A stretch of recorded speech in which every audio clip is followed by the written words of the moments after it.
Good evening, Mr. Chairman. My name is Zach Wahls. I'm a sixth-generation Iowan and an engineering student at the University of Iowa, and I was raised by two women. My biological mom, Terry, told her grandparents that she was pregnant, that the artificial insemination had worked, and they wouldn't even acknowledge it. It actually wasn't until I was born and they succumbed to my infantile cuteness that they broke down and told her that they were thrilled to have another grandson.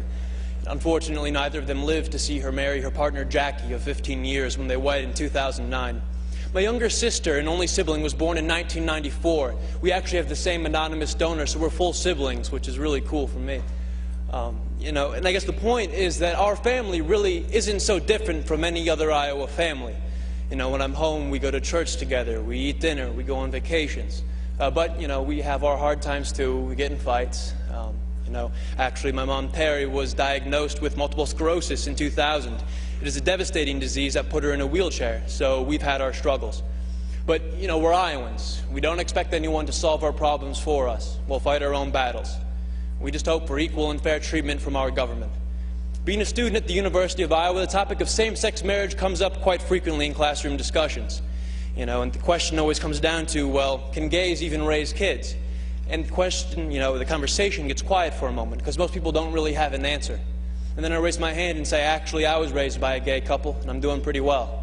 I scored in the 99th percentile on the ACT. I'm actually an Eagle Scout. I own and operate my own small business. If I was your son, Mr. Chairman, I believe I'd make you very proud. I'm not really so different from any of your children. My family really isn't so different from yours. After all, your family doesn't derive its sense of worth from being told by the state, you're married, congratulations. No, the sense of family comes from the commitment we make to each other, to work through the hard times so we can enjoy the good ones. It comes from the love that binds us. That's what makes a family. So what you're voting here isn't to change us. It's not to change our families, it's to change how the law views us, how the law treats us. You are voting for the first time in the history of our state to codify discrimination into our Constitution, a Constitution that, but for the proposed amendment, is the least amended Constitution in the United States of America. You are telling Iowans that some among you are second-class citizens who do not have the right to marry the person you love. So will this vote affect my family? Would it affect yours? Over the next 2 hours, I'm sure we're going to hear plenty of testimony about how damaging having gay parents is on kids. But in my 19 years, not once have I ever been confronted by an individual who realized independently that I was raised by a gay couple. And you know why?